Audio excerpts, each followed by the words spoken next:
పాటలు ముగించబడినాయి. మరి ముందున్న సమయంలో మన మధ్యలో నంద్యాల నుంచి వచ్చినటువంటి దేవుని దాసులు దేవదాస్ గారు మరి వాక్యం అందిస్తారు. మీరు శ్రద్ధతో మరి వాక్యం మనవి చేస్తున్నాం. ప్రార్థన మీరు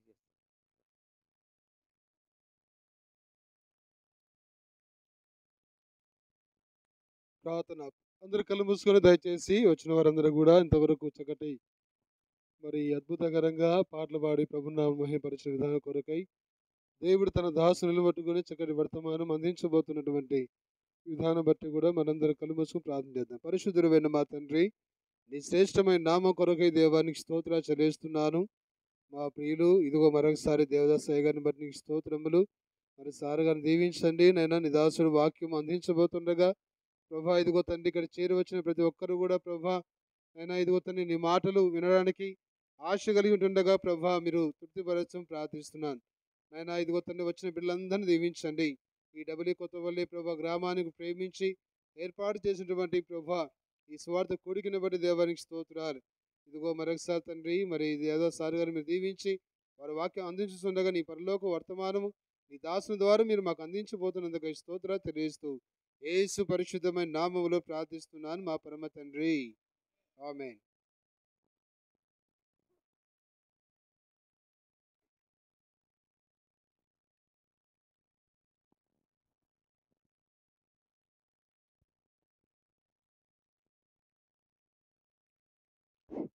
చేరువచ్చిన మీకందరికీ ప్రభు అయిన యేసుక్రీస్తు నామమున ప్రేమ వందనాలు. దేవుని పరిశుద్ధ గ్రంథంలో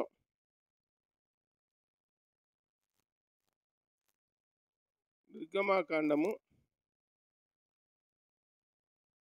2వ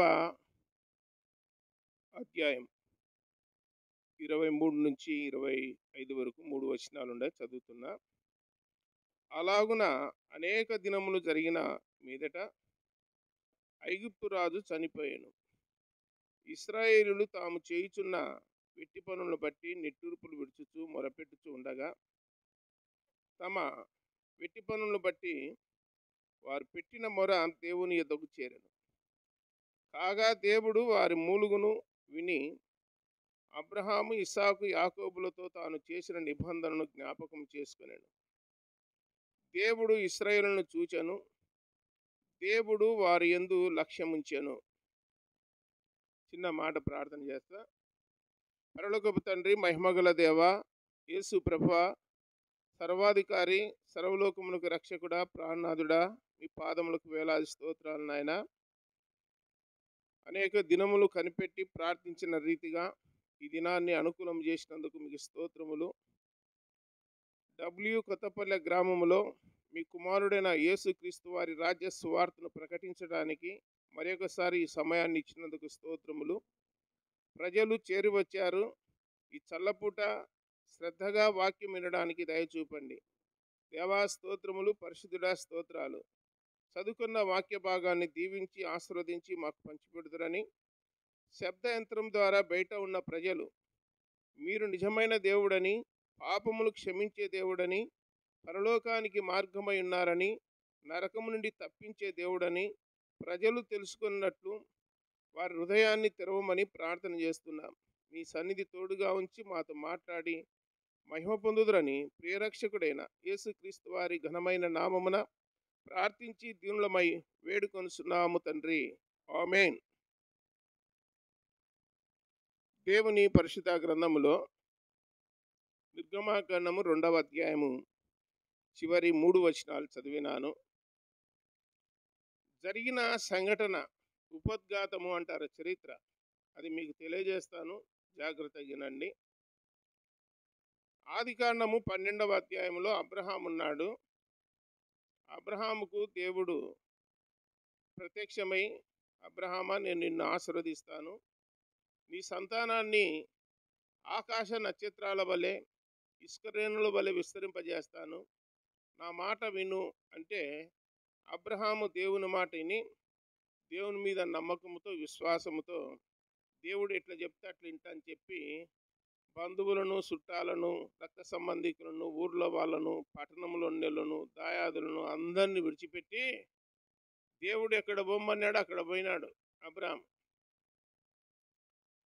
ఆదికాండం 15వ అధ్యాయం 6వ వచనంలో ఏమనుందంటే, అబ్రహాము దేవుని నమ్మెను, అది అతనికి నీతిగా ఎంచబడెను అని రాయబడింది. అబ్రహామును గురించి హెబ్రీయులకు రాసిన పత్రిక 11వ అధ్యాయంలో ఏమని రాయబడిందంటే, ఎక్కడికి పోవాలనో ఎరగకయే బయలుదేరి వచ్చినాడంట ఇంటికా నుండి.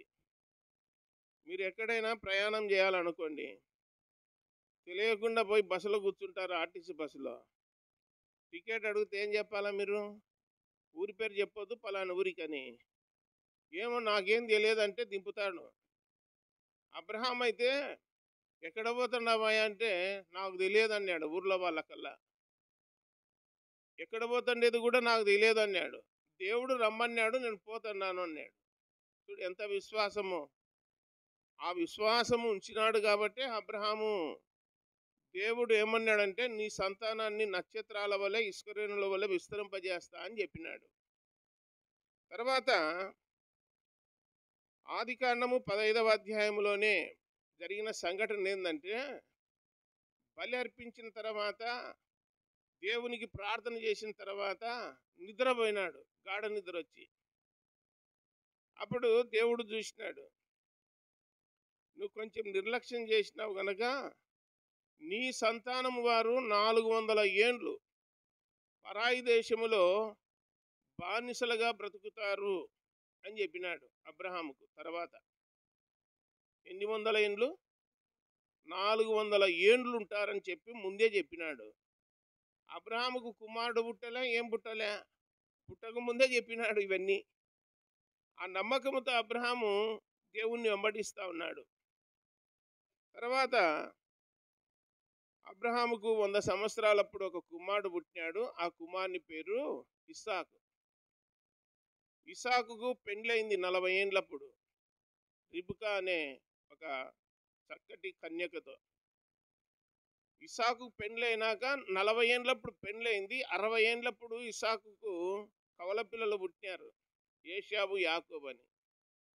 ఆ యాకోబు సంతానాన్ని 12 మంది వాళ్ళు. యాకోబు కుమారులు మొత్తం 12 మంది. ఆ 12 మంది కనాను దేశంలో ఉన్నారు. ఆ 12 మంది కుమారులకు పెళ్లిళ్ళు చేసింటే వాళ్ళకు పిల్లలు పుట్టినారు. టోటల్ మొత్తం వచ్చేసి 70 మంది. వీళ్ళు యాకోబు సంతానం 70 మంది. ఈ 70 మంది ఇప్పుడు ఐగుప్తు దేశంలోనికి వచ్చినారు. భార్యలతో, పిల్లలతో, మందలతో, గొర్రెల మందలతో, పశువుల మందలతో ఐగుప్తు దేశంలోకి వచ్చినారు. గ్రంథంలో రాయబడింది. ఐగుప్తు దేశంలోనికి వచ్చినాక దేవుడు వారికి తోడైండి వారిని విస్తరింపజేసినాడు, ఆశీర్వదించినాడు. అబ్రహామును, ఇస్సాకును, యాకోబును జ్ఞాపకం చేసుకొని దేవుడు వాళ్ళకు మాట ఇచ్చినాడు, నీ సంతానానికి తోడుగా ఉంటాను, అండగా ఉంటాను, వాళ్ళని ఎప్పుడు విడిచిపెట్టను, వాళ్ళకు అన్ని విధాలుగా ఆశీర్వదిస్తాను, సహాయం చేస్తా అని చెప్పి దేవుడు చెప్పినాడు. ముగ్గురికి చెప్పినాడు, అబ్రహాముతో, ఇస్సాకుతో, యాకోబుతో. కాబట్టి దేవుని యొక్క కృప వారిని అండ విడిచి పక్కకు పోలేదు. వాళ్ళకే పేరు ఏం పెట్టినాడంటే ఇజ్రాయేల్ జనాంగము అని చెప్పినారు. మీ ఊళ్ళో ఉన్న ఇస్రాయేల్ కాదు, బైబిల్లో ఉన్న ఇస్రాయేల్. పొరపాటున మళ్ళీ అట్లా అనుకున్నారు. ఇస్రాయేల్ అని పేరు పెట్టింది యాకోబుకు. ఆ యాకోబును దేవుడు ఏం చేసినాడంటే ఆశీర్వదించినాడు. ఇప్పుడు ఐగుప్తులోకి వచ్చి 430 ఏండ్లు అయింది. 430 ఏండ్లకు దాదాపు 20 లక్షల జనాంగమైనారు. 430 ఏండ్ల ముందు 70 మంది వచ్చినది. 430 ఏండ్లు అయిన తర్వాత ఎంతమంది అంటే 20 లక్షల జనాంగం. వీళ్ళు ఏం చేస్తున్నారంటే కోత గొయ్యనికి పోతారు, నారు నాటనికి పోతారు, పొలం పనులు చేయనికి పోతారు, విత్తనమేనికి పోతారు, గౌండ పని చేయనికి పోతారు, వ్యవసాయం చేస్తారు, అన్ని పనులు చేస్తారు. ఇల్లే బట్టలు ఉతికేది ఇల్లే, బిల్డింగులు కట్టేది ఇల్లే, పొలం పండించేది ఇల్లే, బర్రెలు కాసేది ఇల్లే, ఐగుప్తు దేశంలో ఉన్న ప్రజలకు అందరికీ సేవ చేస్తుండేది ఇల్లే. 20 లక్షల జనం. ఇటుక బట్టీలు కూడా ఆ దినాల్లో కాల్చినారు ఐగుప్తులో. గోడౌన్లు కట్టింది కూడా ఐగుప్తు దేశంలో అప్పుడే కట్టినారు, ఇప్పుడు వచ్చినటివి కాదు. ప్రసంగి గ్రంథంలో రాయబడినట్లు సూర్యుని క్రింద ఆకాశం క్రింద మునుపు జరిగిందే మరలా జరుగుతుంది అని రాయబడింది. కాబట్టి ఎప్పుడో కట్టి పెట్టినారు. సోషల్ మీడియాలో ఏషేపు ఐగుప్తులో ఉన్నప్పుడు కట్టించినటువంటి ఆ ధాన్యపు గదులు,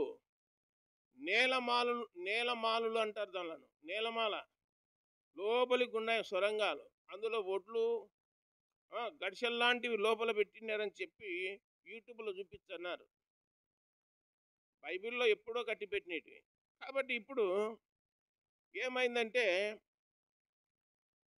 ఒక కొత్త రాజు వచ్చినాడు, ప్రభుత్వాలు మారుతూ వచ్చినాయి. ఇంకా ఇప్పుడు పాతోళ్ళు చనిపోయినారు, కొత్త ఆయన వచ్చినాడు. వచ్చినాక ఎవరు ఈ ప్రజలు అని ఆలోచన చేసినాడు. ఈ ప్రజలల్లో ఎవరు అని ఆలోచన చేసినాడు.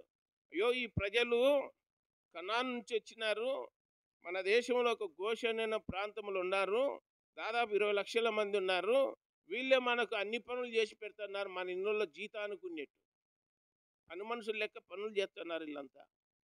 అయితే ఈ ఎరగనోడు ఒకడు కొత్తోడు వచ్చినాడు కదా, ఐగుప్తు రాజు ఏం చేసినాడంటే, మనకంటే వీళ్ళు ఎక్కువ జనాభా అయితేట్టున్నారు, వీళ్ళని ఏం చేయాలంటే కంట్రోల్ చేయాలా అని చెప్పి కుటుంబ నియంత్రణ అనేది ఒక 20-30 ఏళ్ళ కిందట వచ్చింది. అది మన దేశంలో.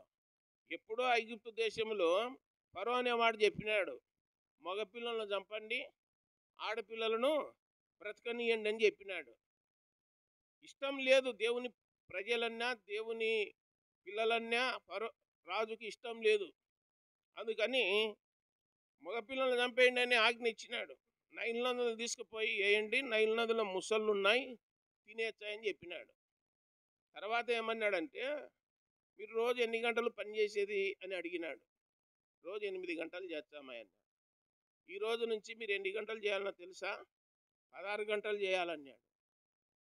రోజు ఎన్ని ఇటుకలు కాల్చారు, ఎన్ని తయారు చేస్తారు? రోజు ఒక 500 ఇటుకలు తయారు చేసేది. అట్లయితే ఈ రోజు నుంచి 1000 తయారు చేయాలి అంటే రెట్టింపు చేస్తున్నాడు అన్నీ. ఒకవేళ చెప్పిన మాట వినకుండా మేము చేసేది ఇంతే అన్నారు అనుకో, ఐగుప్తులో ఉన్నటువంటి ఆ అధికారులు ఉంటారు, సైనికులు, వాళ్ళు ఏం చేస్తారంటే వీపుల మీద నిలబడి కొర్రాలు తీసుకొని కొడతారు. చాలా ఇబ్బంది కలిగింది, శ్రమ కలిగింది, టార్చర్ చేసినారు, హింస పెట్టినారు. ఇదంతా భరించలేక అబ్రహామును, ఇస్సాకును, యాకోబును జ్ఞాపకం చేసుకున్నారు. నాయనా అబ్రహాము దేవుడా, ఇస్సాకు దేవుడా, యాకోబు దేవుడా, ఎక్కడున్నావు నాయనా? మేము ఇబ్బంది పడుతున్నాము, మాకు పని రెట్టింపు అయిపోయింది, పని చేయలేకుండా ఉన్నాము. తర్వాత ఏమంటారో తెలుసా? పశువులు పాలు ఇవ్వాలంటే గడ్డి ఎక్కడి నుంచి కోసుకురావాలా? మీ ఊర్లో డబ్బులు కొత్తపల్లిలో బర్రెలు పాలు ఇవ్వాలంటే గడ్డి ఎక్కడ తీసుకొచ్చారు? పొలంలో పోయి కలుపు తీచ్చ గడ్డి మబ్బు కూడా కోసుకొచ్చుకుంటారు. పాడెనుమ నూనెళ్ళు తెచ్చుకోరు, అపలాజ నూనెళ్ళు. సోమరులు అయితే తెచ్చుకోరులేండి, మళ్ళీ చూసుకోవచ్చులేని. మా ఊర్లో ఉండిర్రి, పొద్దున ఒక మోపు తెచ్చుకుంటారు, సాయంత్రం ఒక మోపు తెచ్చుకుంటారు. పశువులకు గడ్డి మోపులు. వీళ్ళకి ఏం చెప్పినాడంటే, మీరే గడ్డి మోపులు తెచ్చుకోవాలా, మీరే పాలు చూసుకోవాలా, మీరే మాకు పోయాలంటున్నారు. మేము తెచ్చియ్యము, మీరే అన్నీ చేసుకోవాలని. ఇది ఎక్కడిక్కడ మరి నాయన, మీరు తెచ్చిచ్చే మేమేమైనా చేస్తాం, కానీ మేమే తెచ్చుకొని మీకేంటి చేసేది? అలాంటి ఆజ్ఞలు జారీ చేసినాడు, పిచ్చి తుగ్గులకు లెక్క ఫరో. కాబట్టి వీళ్ళంతా ఏం చేసినారంటే ఆకాశం వైపు చూసి ఏడ్చి మొరపెట్టినారు. దేవుడా ఎక్కడున్నావు నాయనా, ఈ బాధలు, శ్రమలు, ఇబ్బందులు మేము పల్లాకుండా ఉన్నాము అని మొరపెట్టినారు. అప్పుడు మొరపెట్టినప్పుడు దేవుడు వారి మొర విన్నాడంట. ఎవరు మొరింటాడు? సంబరంగా ఉండే వాళ్ళ మొర. బాధలో, దుఃఖములో, ఇబ్బందిలో, సమస్యలో ఉండి దేవుడా నాకు సహాయం చేయంటే ఏడ్చి ప్రార్థన చేస్తే ఆ ప్రార్థనకు జవాబు ఇచ్చాడు. నీ ఏడుపు దేవుని దగ్గరికి పోతుంది. దేవుని దగ్గర ఒక సీస ఉందంట, బుడ్డి. ఎవరైతే ఏడ్చి ప్రార్థన చేస్తారో వాళ్ళ కన్నీటి చుక్కలు ఆ సీసాలు ఉన్నాయంట. కీర్తనలు 57వ కీర్తన రాయబడింది. కాబట్టి వీళ్ళంతా ఏడ్చేసరికి ఎవరి సీసాలకి నిండినాయి దేవుని దగ్గర. వెంటనేగా దేవుడు ఆలస్యం చేయకుండా ఆలకించి నా ప్రజల్ని ఎలాగైనా సరే విడిపియాలా అని ప్లాన్ చేసినాడు దేవుడు. ప్రజలకు నష్టం లేకుండా, కష్టం లేకుండా, శ్రమ లేకుండా, బాధ లేకుండా, దుఃఖం లేకుండా, ఇబ్బంది లేకుండా, సమస్య లేకుండా, ఏది లేకుండా వాళ్ళను క్షేమంగా ఉంచాలని చెప్పి దేవుడు నిర్ణయం తీసుకున్నాడు. నిర్ణయం తీసుకొని మొత్తము ఐగుప్తు దేశమల్లా చూసినాడు. చూస్తే అక్కడ మిద్యాను ప్రాంతంలో ఒక వ్యక్తి గొర్రెలు మేపుకుంటా ఉన్నాడు. ఆ వ్యక్తి పేరు ఏం పేరు అంటే మోషే. మోషే అనేటువంటి ఆయన గొర్రెలు మేపుకుంటుంటే దేవుడు వచ్చినాడు మోషే దగ్గరికి. వచ్చి మోషే మోషే మోషే అని 3 సార్లు పిలిచినాడు. అర్థమవుతుందా నేను చెప్పేది? పేరు పెట్టి పిలుస్తాడా, లేకపోతే ఒరే తిక్కోడా, ఒరే మంచోడా, ఇక్కడ రారా అంటాడా? దేవునికి తెలుసా తెలియదా మన పేరు? మన పేరు తెలుసు, మన తీరు తెలుసు, మన ఊరు తెలుసు, మన ఇండ్లు తెలుసు. దేవునికి సమస్తము తెలుసు. ఆయనకు మేడి చెట్టు మీద కూర్చున్నాడు ఒక ఆయన. మేడి చెట్టు మీద యేసుప్రభు ఏమన్నాడు? జక్కయ్య త్వరగా దిగు, నేను నీ ఇంటిలో ఉండవలసింది అన్నాడు. అరే అందరికీ తెలిసిపోయిందే నా పేరు, యేసుప్రభు కూడా తెలిసిపోయింది అంటున్నాడు. ఎవరు చెప్పినారు? ఎవరు చెప్పాల్సిన పనిలే. మేడి చెట్టు మీద ఉన్న జక్కయ్య పేరు తెలుసు. హోరేబు పర్వతం దగ్గర గొర్రెలు కాసుకుంటున్న మోషే పేరు కూడా తెలుసు. ఈ డబ్ల్యూ కొత్తపల్లిలో ఎంతమంది కూర్చున్నారో వీళ్ళ పేర్లల్లా తెలుసు, వీరి జీవితాలు తెలుసు దేవునికి. కాబట్టి దేవుని కనుక్కోలేదులే, మాకు తెలియదులే, చెప్పొచ్చులే, ఏదన్నా సాడులు చెప్పొచ్చులే, బొంకొచ్చులే అనుకుంటే పొరపాటు. దేవునికి సమస్తము తెలుసు అని చెప్పి రాయబడింది. ఆ పొద దగ్గర పొద ముండ్ల పొదనో సొంటె పొద ఉంటాయి కదా, తెలుసు కదా. పల్లెటూళ్ళలో పొలాలు ఉంటాయి, పొలాలలో గెనాల మీద సొంటె అని ఉంటుంది. అది కుచ్చుకుంటే పొల సులుకు, తెలుసా? అలాంటి పొద ఒకటి ఉన్నది. ఆ పొద కాలుతా ఉంటే పోయి చూస్తున్నాడు. ఎవరు పెట్టరా నిప్పు? లాస్ ఏంజల్స్లో పెట్టినట్టు, కాలిఫోర్నియాలో పెట్టినట్టు కారు చూసి ఎవడు పెట్టరా ఇడ కాలిపోతుంది అని చెప్పి దాని చుట్టూ తిరుగుతున్నాడు. పొద చుట్టూ. పొద అయితే కాలుతుంది కానీ దగ్గర పోయి చూస్తే కాళ్ళే. కొంచెం దూరం పోతే కాలినట్టు కనపడుతుంది, దగ్గర పోయి చూస్తే కాళ్ళే. అప్పుడు ఎవరబ్బా ఇట్లా చేస్తున్నారని చెప్పి పొదకాడ పోయి నిలబడినాడు. మోషే అని పిలిచినాడు. అప్పుడు మోషే అన్నాడు, చిత్తం ప్రభువా అన్నాడు. చిత్తం ప్రభు అన్నాడు.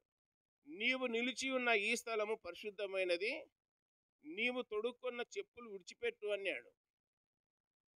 చెప్పులు విడిచిపెట్టు అనే పదము ఎక్కడ ఉపయోగపడిందో తెలుసా మీకు?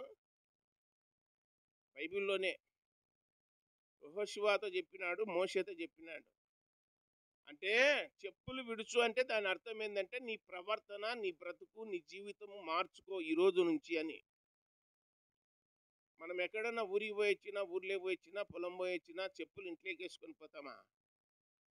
పోం కదా, పెట్టిస్తాము. ప్రతి ఆదివారం మందిరానికి పోతే చెప్పులు ఎక్కడ వదులుతారు? మందిరం లోపలికి పోతారా, అట్టనే మందిరం బయట వదులుతారా? బయట. మరి మోషేకు యెహోషువకు కూడా దేవుడు చెప్పినాడు, చెప్పులు విడుచు అన్నాడు. విడిచిపెట్టినాడు. అప్పుడు నేను నీతో మాట్లాడాలని ఎప్పుడు మాట్లాడు. అప్పుడు చెప్పినాడు దేవుడు, ఐగుప్తు దేశములో ప్రజల యొక్క మొర నేను విన్నాను, వారి ఏడుపు, వారి దుఃఖము, వారి నిట్టూర్పు నా దగ్గరికి వచ్చిందయ్యా. వారిని విడిపియనికి నిన్ను పంపించాను, నేను చెప్పిన మాట ఇన్ను మోషే అని చెప్పి అడిగినాడు. అంటే ఎవరయ్యా నువ్వు నాకు చెప్తాండావు? గొర్రెలు కాసుకుంటుంటే ఇప్పుడు నా వయసు 80 ఏండ్లు అని చెప్పినాడు. మోషేను పిలిచినప్పుడు వయసు ఎంతో తెలిసినా మీకు? 80 ఏండ్లు. అబ్రహామును పిలిచినప్పుడు వయసు ఎంతో తెలిసినా? 75 ఏండ్లు. ఇప్పుడు 80 ఏండ్లప్పుడు మోషేను పిలిచి నా ప్రజల్ని విడిపియాలా అని చెప్పినాడు. సరే నువ్వు చెప్పినట్టు వింటాను, మరి వాళ్ళు ఎట్లా నమ్ముతారు? నాకు దేవుడు చెప్పినాడు మిమ్మల్ని విడిపియనికి నన్ను పంపించినాడర్రా, మీరంతా రెడీ గారంటే వాళ్ళు ఎట్లా నమ్ముతారు? నమ్మరు కదా. మీకు అందరికీ నరకము ఉంది అంటే మీరు నమ్ముతారా? ఎవరు నమ్మరు. నరకం ఉందంటే ఎవరు నమ్మరు. మరి పరలోకం ఉందంటే? పరలోకం ఉందంటే నమ్ముతారు. మోక్షం ఉంది, స్వర్గం ఉందంటే నమ్ముతారు. నరకం ఉందంటే నువ్వు చూసినావేమన్నా అంటారు. కానీ బైబిల్లో దేవుడు చెప్తా ఉన్నాడు, నరకం అనేది ఉంది. పరలోకం ఉంది, నరకం ఉంది. భూలోకం ఉందా లేదా? మనం ఉండేది ఏ లోకము? భూలోకము. ఈ లోకం విడిచిపోయేది దేవుని నమ్ముకునేళ్ళు పరలోకం పోతారు, నమ్మనోళ్ళు పాతాళ లోకం పోతారు. నమ్మనోళ్ళు పాతాళ లోకం పోతారు. పరలోకం భూమి పైన ఉంది, ఆకాశం పైన. పాతాళ లోకము భూమి క్రింద ఉంది. మనం మధ్యన ఉన్నాము. ఇక్కడ నమ్ముకుంటే పైకి పోతావు, నమ్మకపోతే కిందికి పోతావు.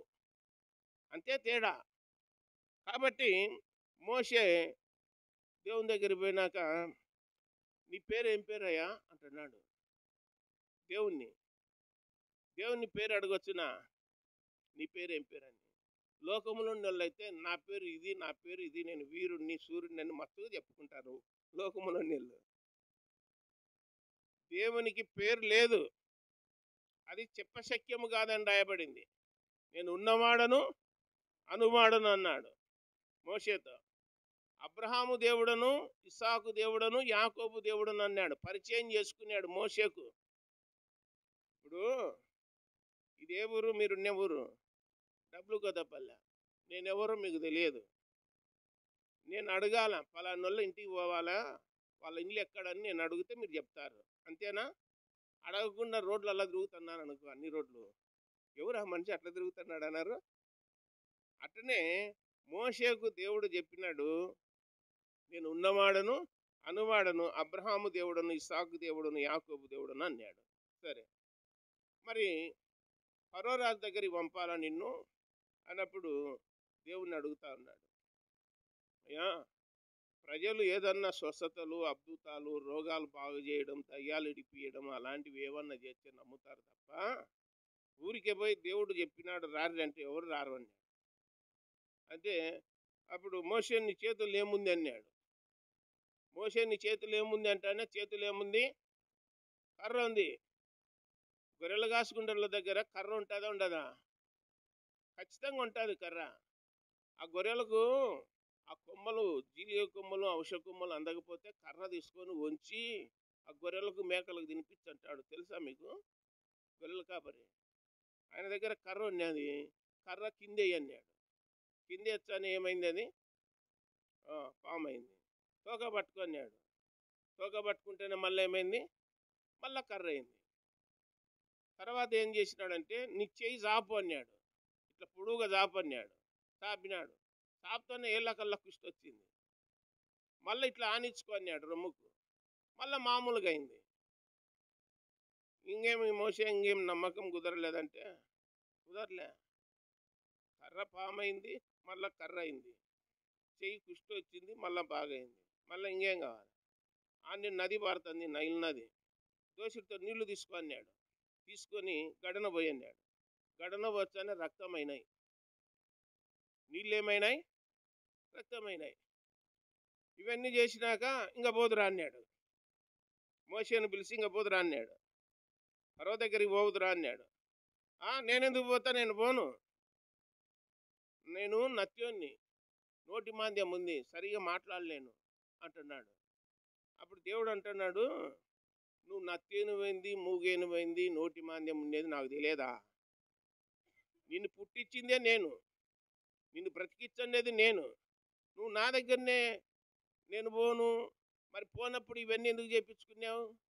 కర్ర కింద ఏమంటే వేసినావు, చేయి జాపమంటే జాపినావు, నైల్ నది నీళ్లు దోషుడితో తీసుకుంటే తీసుకున్నావు. మరి ఈ అద్భుతాలు సూచక్రియలు చూసి ఇప్పుడు నేను పోనంటావా? గుడ్డివాణ్ణి చేసింది నేనే, మూగవాణ్ణి చేసింది నేనే, నత్తివాణ్ణి చేసింది నేనే, చెవిటివాణ్ణి చేసింది నేనే, అంగహీనులు చేసింది నేనే అని చెప్పి మోషేతో చెప్తే అయినా కానీ నేను పోనంటున్నాడు. బైబిల్లో రాయబడి ఉంది, అపొస్తలుల కార్యములు 7:22లో, మోషే ఐగుప్తీయుల సకల విద్యలను ఎరిగినవాడు,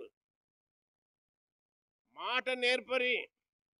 మోషే మాట్లాడినట్టు ఎవరు మాట్లాడలేరు. అన్ని విద్యలు నేర్చుకున్నాడు, ప్రవీణుడు, కార్యములు యందు మాటల యందు నేర్పరని రాయబడింది. మరి అలాంటాడు ఇప్పుడు దేవునితో అంటున్నాడు, నేను పోనంటున్నాడు. ఆయన నా మాటిను అని దేవుడు భంగపోవాల్సింది వచ్చింది.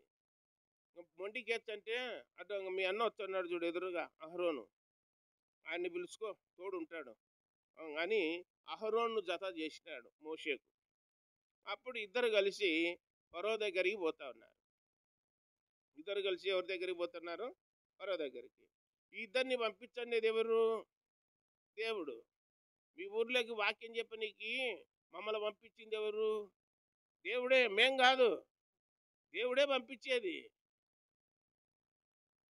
అలాంటి డబ్ల్యూ కొత్తపల్లిలో సువార్త చెప్పండి అని చెప్పి, అన్న ఈడ దండిగా ఉన్నాయి కదా సంఘాలు, చర్చిలు ఉన్నాయి కదా, మరి ఈయనే చెప్పాలనా అంటే ఈయనే చెప్పాల్సింది.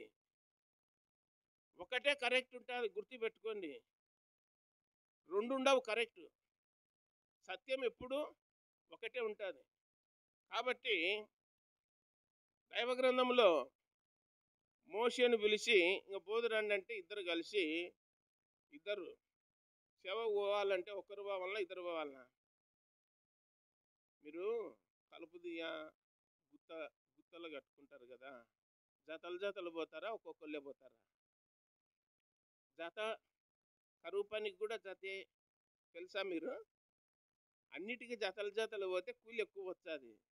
ఒకళ్ళు పోతే ఏమవుతుంది? ఏం రాదు. దేవుడు కూడా ఇద్దరిద్దరు వర్రా నాయన, ఒకరికి ఏదన్నా కలిగినా కానీ కింద పడినా ఒకడు లేపుతాడు, సపోర్ట్ ఉంటాడు, ఇద్దరు కలిసిపోతున్నారు అని చెప్పినాడు సువార్తకు. ఒకళ్ళు ప్రార్థన చేయరు, ఒకళ్ళు పాట పాడరు, ఒకళ్ళు వాక్యం చెప్పారు అన్నట్లు చెప్పినాడు. ఇద్దరు పోండి అన్నాడు. ఇద్దరిద్దరిని పంపినాడని చెప్పి లూకాసు వార్త 10వ అధ్యాయం 1వ వచనంలో రాయబడింది. యేసు ప్రభే పంపినాడు అట్లా. కాబట్టి ఇద్దరు కలిసి ఫరో దగ్గరికి పోవాలి. ఇప్పుడు ఫరో దగ్గరికి పోయి, అయ్యా మా దేవుడు మమ్మల్ని పిలిచినాడు, మా దేవుని మేము ఆరాధించాలా, 3 రోజులు ప్రయాణం చేయాలా అరణ్యంలో, మమ్మల్ని పంపు అని అడిగినాడు ఫరో రాజును. ఎవరయ్యా? యెహోవా అంటున్నా. ఎవరైనా? ఎవరు మీ దేవుడు? ఇన్నేళ్ళ ముంటిలేంది ఇప్పుడు వచ్చినాడా దేవుడు మీకు అని చెప్పి ఆయన గద్దించినాడు. ఫరో గద్దించి ఎన్నికి పంపినాడు. ఎప్పుడైతే ఇద్దరు కలిసి ఫరోతో మాట్లాడి వచ్చినారో, ఆ ఫరో రాజు ఏం చేసినాడంటే, ఐగుప్తీయులు ఫరో రాజు అందరూ కలిసి ఇశ్రాయేలు ప్రజలకు ఇంకా ఎక్కువ టార్చర్ చేస్తున్నారు, ఇంకా ఇబ్బంది పెట్టినారు, ఇంకా శ్రమ పెట్టినారు. వాళ్ళను కొట్టడం, వాళ్ళకు వెట్టి పనులు చేయించడం, వాళ్ళ ద్వారా భారమైన బరువులు మోపిస్తూ ఉన్నారు, అన్ని పనులు చేపిస్తున్నారు. మీరు సోమరులు, మీరు పని చేయరు, మీరు యాన్నో అరణ్యంలో దేవుణ్ణి ఆరాధించాలని పోవాలంటున్నారు, కాబట్టి మిమ్మల్ని ఆడ పంపించా అని చెప్పి రకరకాల ఇబ్బందులు పెట్టినాడు ఫరో రాజు దేవుని ప్రజలను. తర్వాత మోషే పోయి దేవుని చెప్పినాడు, ఏం ప్రభువా, నువ్వేమో ఇడిపియమని నువ్వు చెప్తావు, ఆయనేమో నేను పంపనని ఆయన అంటాడు, మధ్యవర్తి కొండ నేను.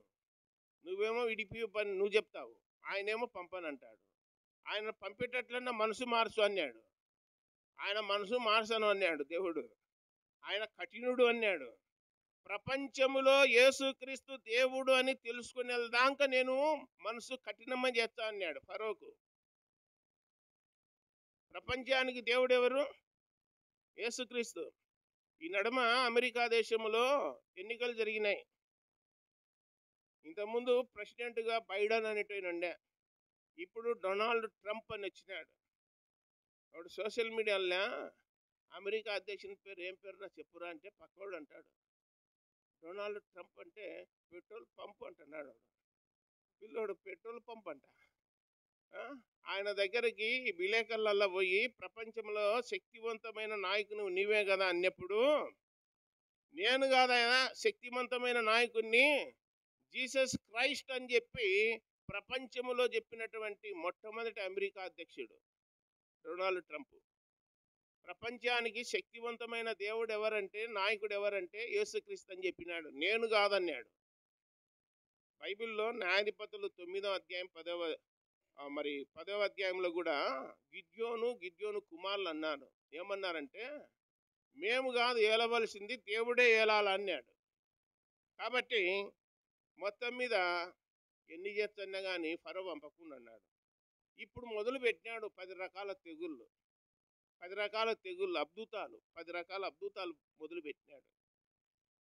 ఇశ్రాయేలు ప్రజల ఇండ్లల్లో వెలుగుండాలి, ఐగుప్తీయుల ఇండ్లల్లో చీకటి ఉండాలి అంతే. ఇంకా వీళ్ళున్న పట్టణం గోషెన్ ప్రాంతము, వీళ్ళ ఇండ్లలో వెలుగుంది, వాళ్ళ ఇండ్లలో ఏముంది? చీకటి ఉంది. ఒక్కొక్కసారిలా నంద్యాలలో కూడా శనివారం కరెంటు తీసేస్తారు, తెలుసా మీకు? మీ ఊళ్ళో ఉందా లేదా కటింగ్ శనివారం? అప్పుడప్పుడు పోతుంటుంది చూడర్రి. ఈ గ్రానైట్ వేసేటోళ్ళకి పెద్ద ఇబ్బంది శనివారం. అది కరెంటు పోతే మిషన్లు పనిచేయవు.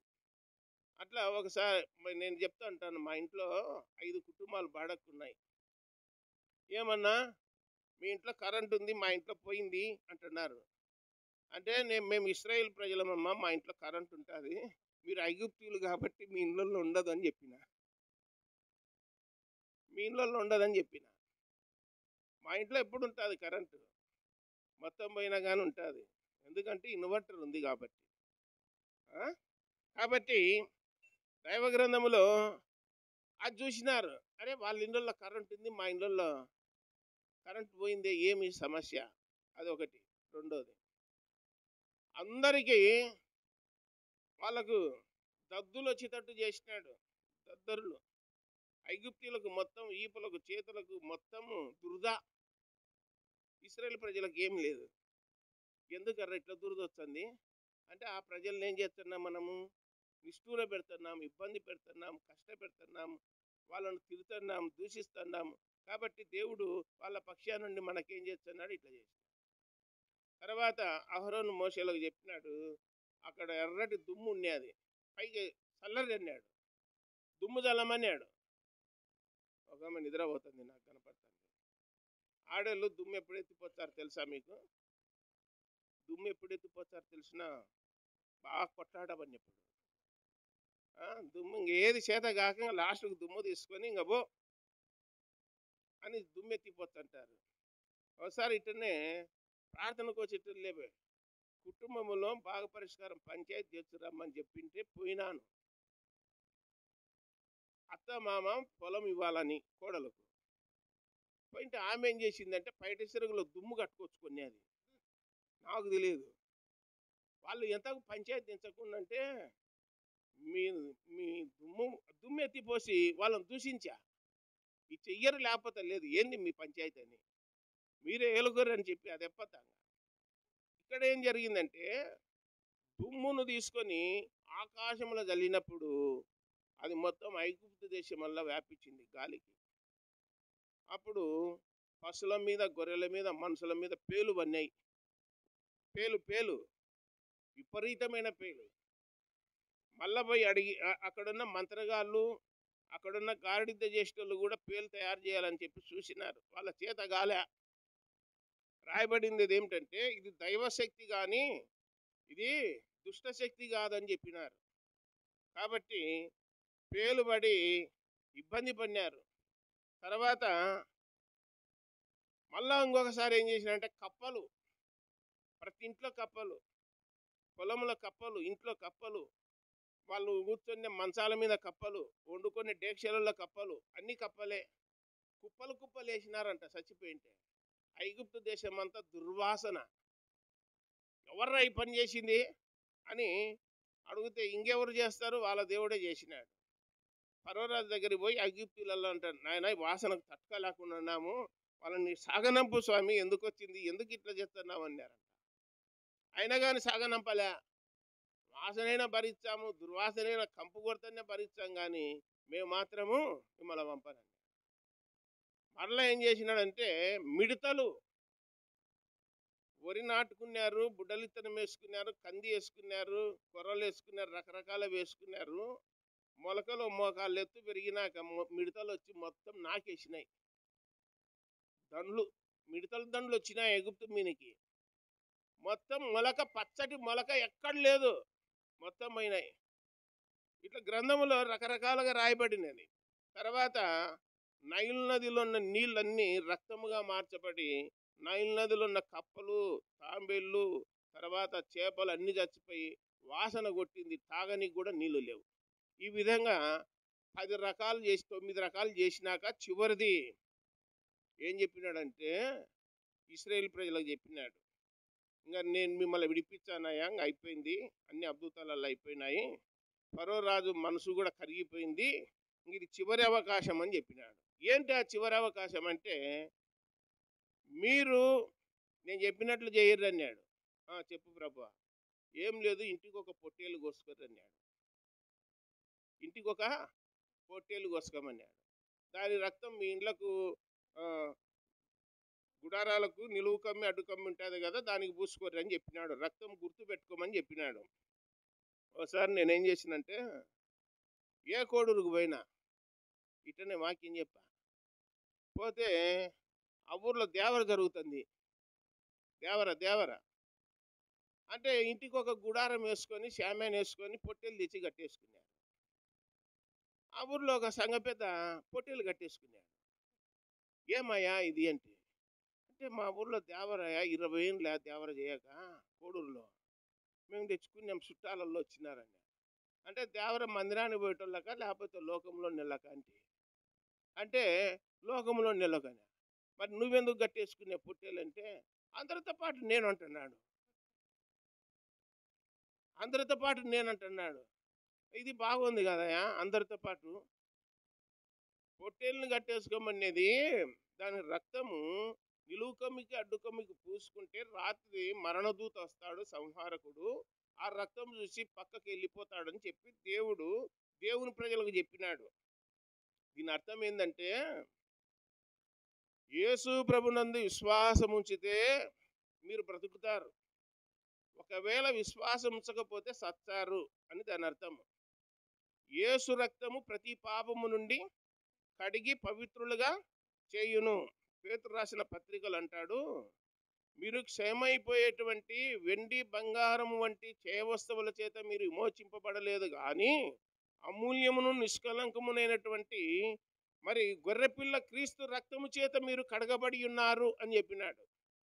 కాబట్టి ఆ రక్తము పాపాలను కడిగేయనికి, మరణం మన మీద పెత్తనం చేయదు యేసుక్రీస్తు రక్తం ద్వారా కడగబడితే. కాబట్టి ఆ గుర్తు పెట్టుకోమని చెప్పినాడు. వీళ్ళకు దేవుడు వాక్యం బోధించినాడు. అందరి ఇండ్లకు మొత్తం గుర్తు పెట్టుకున్నారు. ఆ రాత్రి మొత్తము సంహారకుడు వచ్చినాడు, ఐగుప్తు దేశం వల్ల తిరిగినాడు. ప్రతి ఇంటిలో శవం పడింది. పశువులలో కూడా మొదట పుట్టినటువన్నీ చనిపోయినాయి. బైబిల్లో ఏమనుందంటే 14వ అధ్యాయంలో నిర్గమకాండంలో ఐగుప్తులో శవము లేని ఇండ్లు ఒకటైనను లేదని రాయబడింది. మహాఘోష పుట్టారు. మీ ఇంట్లో ఏడుతున్నారా? మా ఇంట్లో ఏడుతున్నారు. వాళ్ళ ఇంట్లో ఏడుతారు. అన్నింట్లలో ఏడుతానే ఉన్నారు. ఎందుకు ఏడుతున్నారు? అన్నింట్లలో ప్రతి ఇంటిలో జ్యేష్ఠులు చనిపోయినారు. ఆ ఘోష ఇంకా ఎవరు ఒకరికొకరు సహాయం చేసుకొని కూడా లేదు. ఆ దినాల్లో బూడ్చి పెట్టుకోవడానికి కూడా టైం లేదు. కాబట్టి మహాఘోష పుట్టింది. ఫరో రాజుకు యాసిరికి వచ్చిపోయింది. స్వామి ఇంకా మీకు దండ పెడుతున్నాను, అందరూ వెళ్ళిపోండి, ఇంకా ఇక్కడ ఉండాకర్రి అని చెప్పినాడు. పోత ఇంకేమన్నాడంటే, నా కోసం ప్రార్థన చెయ్యర్రి అంటున్నాడు. ఇంత బాగా చూసుకునే కదా మిమ్మల్ని, నా కోసం ప్రార్థన చెయ్యర్రి, మీ దేవునికి చెప్పర్రి అంటున్నాడు ఫరో. దేవుడు ఏం చేసినాడంటే ఐగుప్తీయులను, అబ్బాయి మాట్లాడాకని, ఐగుప్తీయులకు ఏం చెప్పినాడంటే దేవుడు ఇశ్రాయేలు ప్రజల మీద ప్రేమ చూపెట్టట్లు, కనికరం చూపెట్టట్లు, జాలి చూపెట్టట్లు కటాక్షం కలుగజేసినాడు. ఐగుప్తీయులు యజమానులు, ఇశ్రాయేలు ప్రజలు బానిసలు. ఈ బానిసలు 430 ఏళ్ళు వాళ్ళకు సేవ చేస్తే ఈరోజు రిటైర్మెంట్ ఇంకా పోతున్నారు వేరే దేశానికి, దేవుడు చూపించే దేశానికి.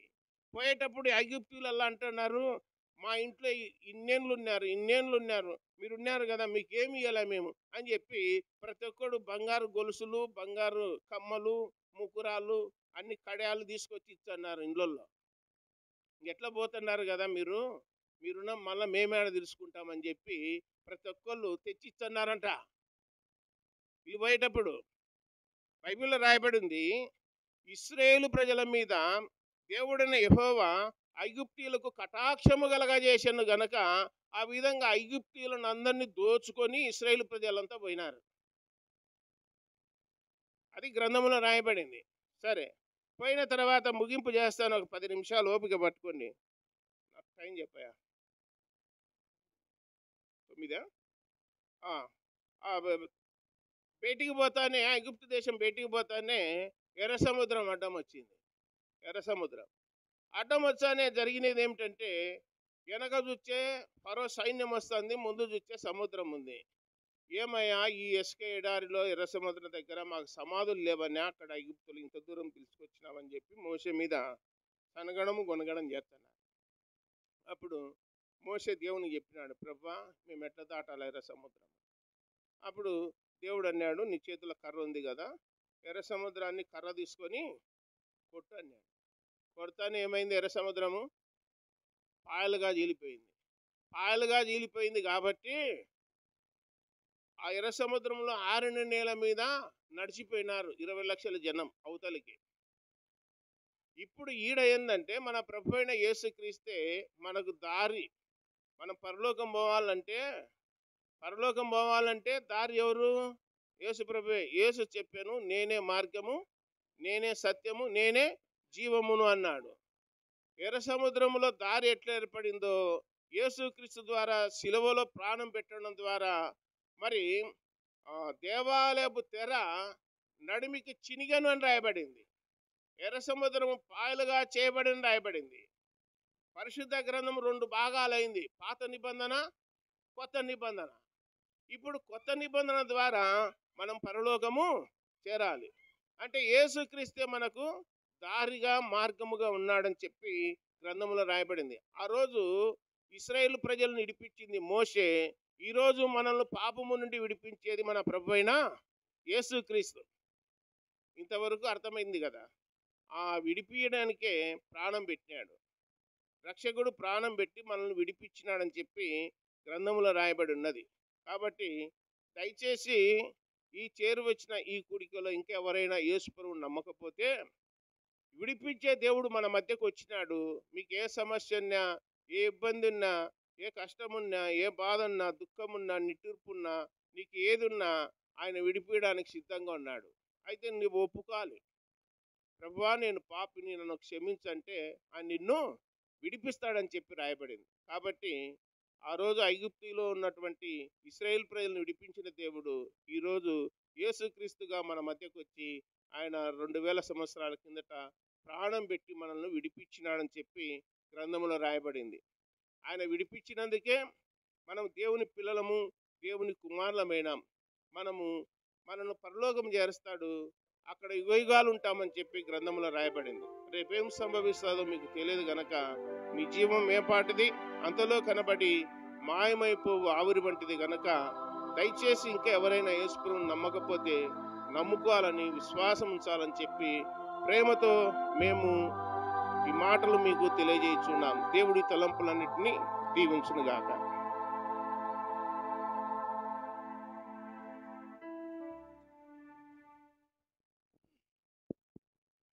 సమయంలో ఒక చిన్న కోరస్ పాడుకొని ప్రభు యొక్క నామాన్ని గణపరచుదాం.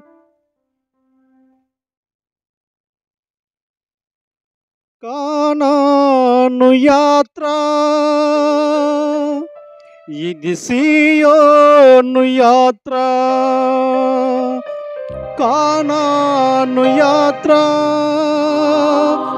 ఇది సియోను యాత్ర. ఐగుప్తు విడచిన